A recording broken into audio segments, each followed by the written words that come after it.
De la dictadura a la democracia, un sistema conceptual para la liberación. Por Jane Sharp. Traducción al español por Caridad Inda. La institución Albert Einstein.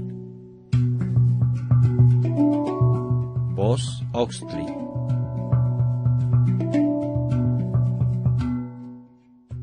Capítulo 9. Desintegrando la dictadura. El efecto acumulativo de estas exitosas campañas de desafío político bien dirigidas sería el fortalecimiento de la resistencia y el establecimiento y expansión de áreas de la sociedad donde la dictadura se encuentra con los límites de su control efectivo. Estas campañas también proporcionan una importante experiencia en cómo negar la cooperación a la dictadura y cómo manifestar un desafío político. Esta experiencia será de gran ayuda cuando llegue el momento de una no cooperación y un desafío masivos. Tal como se discutió en el capítulo 3, la obediencia, la cooperación y la sumisión son esenciales para que un dictador sea poderoso. Sin acceso a las fuentes de poder político, el poder del dictador se debilita y finalmente se esfuma. El retiro del respaldo es, por lo tanto, la principal acción que se requiere para desintegrar la dictadura. Sería útil repasar cómo se pueden afectar las fuentes del poder mediante el desafío político. Los actos simbólicos de repudio y desafío se encuentran entre los medios disponibles para minar la moral del régimen y su autoridad política, es decir, su legitimidad. Mientras mayor sea la autoridad de un gobierno, mayor y más confiables serán la obediencia y cooperación que recibirá. La desaprobación moral necesita ser expresada mediante acciones para que la dictadura perciba que es una amenaza seria a su existencia. Es necesario retirarle la cooperación y la obediencia para negarle al régimen el acceso a las otras fuentes de poder. La fuente de poder segunda en importancia son los recursos humanos, la cantidad e importancia de las personas y grupos que obedezcan o ayuden a los gobernantes y que cooperen con ellos. Si grandes sectores de la población practican la no cooperación, el régimen realmente se verá en un serio problema. Por ejemplo, si los funcionarios gubernamentales ya no funcionan con su normal eficiencia, o inclusive se quedan en casa, el aparato administrativo será gravemente afectado. De igual manera, si entre las personas o grupos no cooperantes se incluye a los que previamente le han estado aportando tecnologías y conocimientos especializados, entonces los dictadores verán cómo su capacidad de funcionamiento se debilita gravemente. Hasta su capacidad de tomar decisiones ante una información sólida y de desarrollar políticas efectivas se verá seriamente reducida.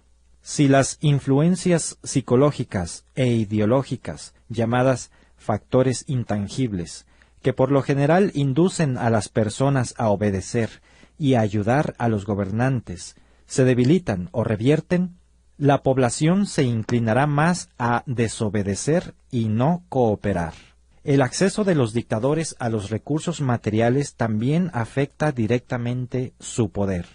Con el control de los recursos financieros del sistema económico, la propiedad, los recursos naturales, el transporte y los medios de comunicación en manos de los verdaderos opositores del régimen o de otros en potencia, otro recurso de poder importantísimo se les ha vuelto vulnerable o se les ha negado. Las huelgas, el boicot y la creciente autonomía en algunos sectores de la economía, las comunicaciones y el transporte debilitarán al régimen.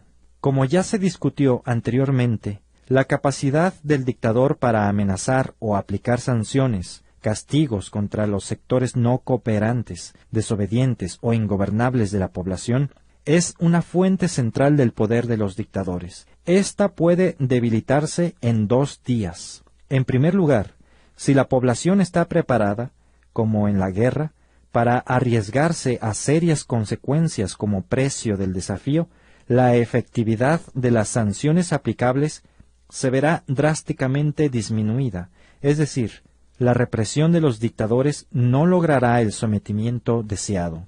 En segundo lugar, si la policía y hasta las mismas fuerzas militares se manifiestan descontentas, puede ser que individualmente o en grupo evadan o francamente desacaten las órdenes de arrestar, golpear o disparar contra los de la resistencia. Si los dictadores ya no pueden confiar en la policía y las fuerzas militares, la dictadura está seriamente amenazada. En síntesis, el éxito contra una dictadura bien afianzada exige que la no cooperación y el desafío le reduzcan y le quiten al régimen las fuentes de poder. Sin la constante reposición de los recursos de poder necesarios, la dictadura se debilitará y, finalmente, se desintegrará. Una planificación estratégica competente del desafío político contra las dictaduras, por consiguiente, necesita tener como objetivo las más importantes fuentes de poder de los dictadores. La escalada de la libertad. En combinación con el desafío político, durante la etapa de la resistencia selectiva, el crecimiento de las instituciones autónomas, sociales, económicas, culturales y políticas, expande progresivamente el espacio democrático de la sociedad y contrae el control de la dictadura.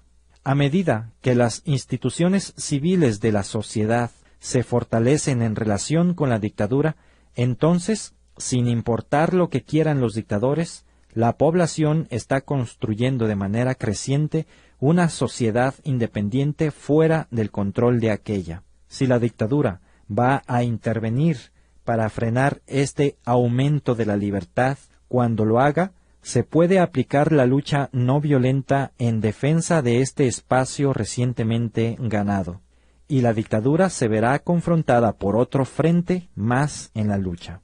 Con el tiempo, esta combinación de resistencia y construcción de instituciones puede conducir a una libertad de facto.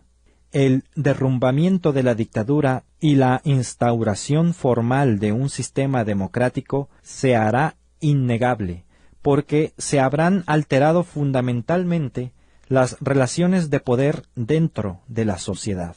La Polonia de los 60s y los 80s constituye un claro ejemplo de cómo la sociedad rescata progresivamente sus instituciones y funciones por medio de la resistencia.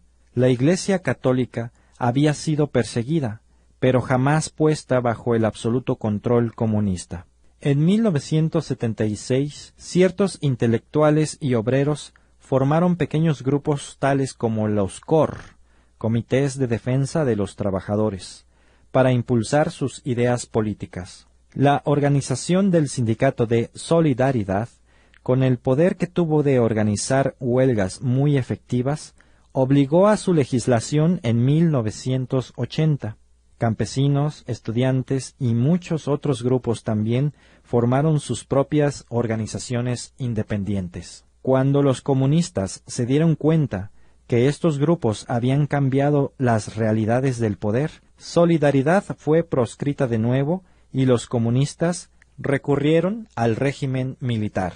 Inclusive bajo la ley marcial, con numerosos encarcelamientos y recia persecución, las nuevas instituciones independientes de la sociedad continuaron funcionando.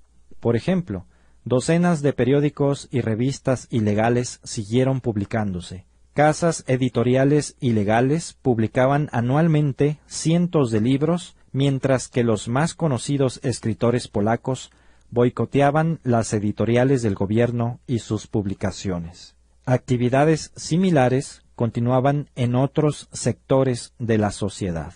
Bajo el régimen militar de Jaruzelski, el gobierno militar comunista alguna vez fue descrito como rebotando de un extremo a otro en la cresta de la sociedad. Los oficiales todavía ocupaban las oficinas y los edificios del gobierno. El régimen todavía podía golpear a la sociedad con castigos, arrestos, encarcelamientos, la ocupación de las imprentas y acciones por el estilo. Desde ese punto de vista, era sólo cuestión de tiempo el que la sociedad acabara de echar abajo al régimen por completo. Aun cuando una dictadura esté todavía ocupando posiciones gubernamentales, a veces es posible organizar un gobierno democrático paralelo. Este funcionaría de manera creciente como un gobierno rival, al cual la población y las instituciones de la sociedad le prestarían lealtad, obediencia y cooperación. En consecuencia, a la dictadura se le negarían estas características del gobierno. Eventualmente, el gobierno democrático paralelo podría llegar a reemplazar plenamente al régimen dictatorial como parte de la transición a un sistema democrático. A su debido tiempo, entonces, se adoptaría una constitución y se celebrarían elecciones como parte de la transición. Desintegrando la dictadura. Mientras se lleva a cabo la transformación institucional de la sociedad, el movimiento de desafío y no cooperación puede ir en escalada. Los estrategas de las fuerzas democráticas pueden moverse más allá de la resistencia selectiva y lanzar el desafío masivo. En la mayoría de los casos, hace falta tiempo para crear, construir o extender la capacidad de resistencia, y el desarrollo del desafío masivo podrá ocurrir solo después de algunos años. Durante este periodo intermedio, se deberá impulsar una campaña de resistencia selectiva con objetivos políticos más importantes cada vez. Se debe involucrar a grandes sectores de la población a todos los niveles de la sociedad. Dado un desafío político bien definido y disciplinado durante esta escalada de actividades, es muy probable que la debilidad interna de la dictadura se haga cada vez más evidente. Con el tiempo, la combinación de un desafío político vigoroso y la construcción de instituciones independientes es posible que atraiga una amplia atención internacional a favor de las fuerzas democráticas. Puede también producir condenas diplomáticas internacionales, boicot y embargos en apoyo a las fuerzas democráticas, como pasó en Polonia. Los estrategas deben estar conscientes de que en algunas situaciones la caída de la dictadura puede ocurrir extremadamente pronto, como en Alemania del Este en 1989. Esto puede ocurrir cuando las fuentes de poder le son masivamente negados como resultado de la repulsa de la población entera contra la dictadura. Este patrón conductual no es frecuente, y es mejor planificar para una lucha a largo plazo, aunque haya que estar preparado por si ocurre un cambio a corto plazo. Durante el curso de la lucha de liberación, las victorias, aunque sean pequeñas, deben celebrarse. Los que han ganado una victoria deben ser reconocidos. La celebración, acompañada por la vigilancia, también contribuye a mantener la moral en alto, y esto es muy necesario para las futuras etapas de lucha. Manejando el triunfo responsablemente. Los planificadores de la gran estrategia deben calcular por adelantado los modos posibles y preferibles de cómo una lucha victoriosa puede concluirse de la mejor manera a fin de impedir el surgimiento de una nueva dictadura y de asegurar el establecimiento gradual de un sistema democrático duradero.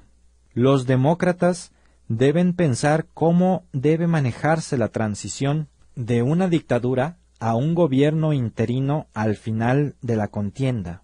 Lo deseable en ese momento es establecer cuanto antes un nuevo gobierno que funcione. No obstante, no debe ser simplemente el viejo gobierno con un personal nuevo. Hace falta calcular ¿Qué sectores de la vieja estructura gubernamental, tales como la policía, tienen que ser abolidos completamente por su intrínseco carácter antidemocrático y qué sectores que se conserven han de ser sometidos más adelante a un esfuerzo democratizador?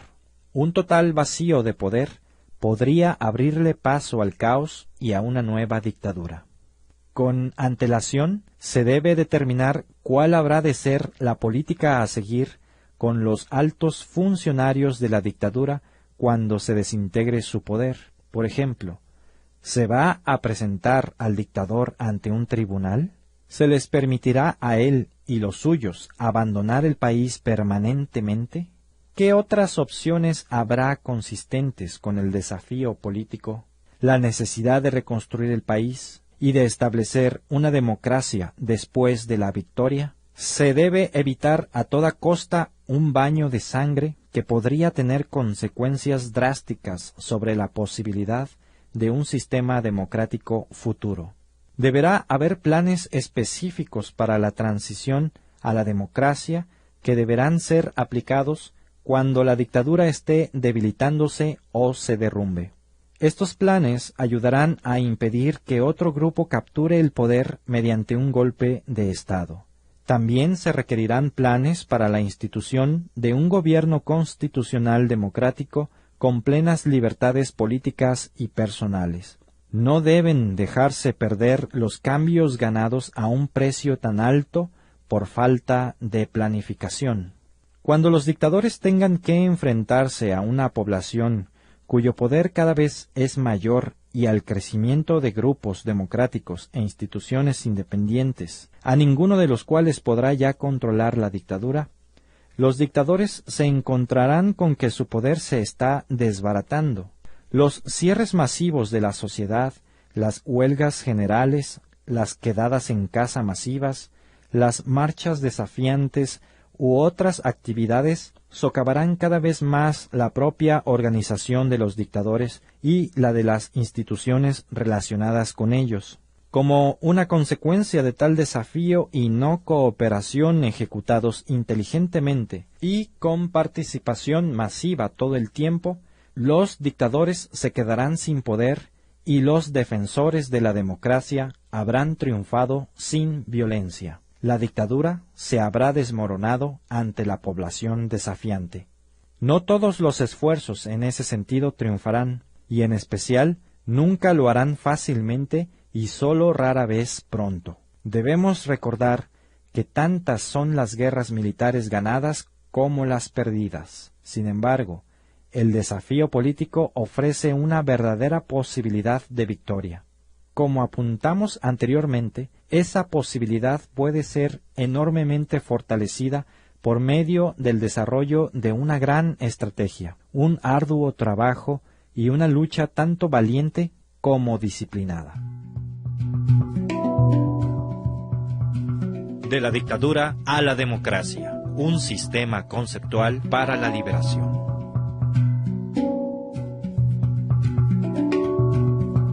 La misión del Instituto Albert Einstein es promover a nivel mundial el estudio y uso estratégico de la acción no violenta en casos de conflicto.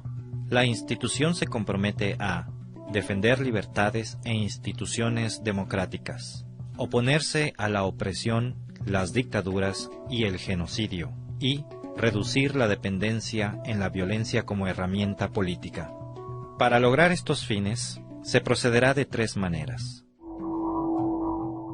fomentando investigaciones y estudios sobre los métodos de acción no violenta y su uso en diferentes conflictos en el pasado, compartiendo los resultados de estos estudios con el público por medio de publicaciones, conferencias, medios de comunicación masiva, etc., asesorando a grupos en conflicto sobre el potencial estratégico de la acción no violenta.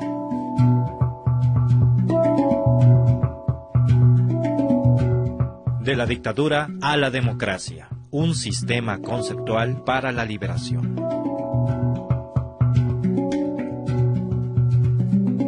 Todo el material que aparece en este libro es del dominio público y se puede reproducir sin el permiso de Jen Sharp. Se agradece mención de la fuente. Primera impresión, diciembre del 2003. De la dictadura a la democracia, se publicó primero en Bangkok en 1993 por el Comité para la Restauración de la Democracia en Birmania, conjuntamente con Keith Giant, el periódico de la nueva era.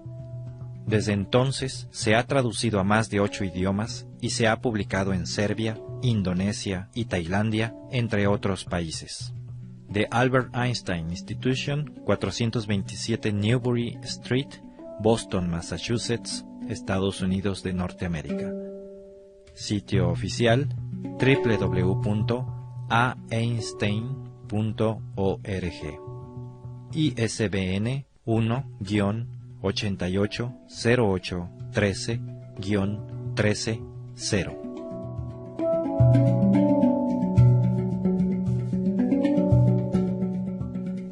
Los tracks musicales utilizados en este audiolibro fueron tomados del sitio www.freemusicarchive.org.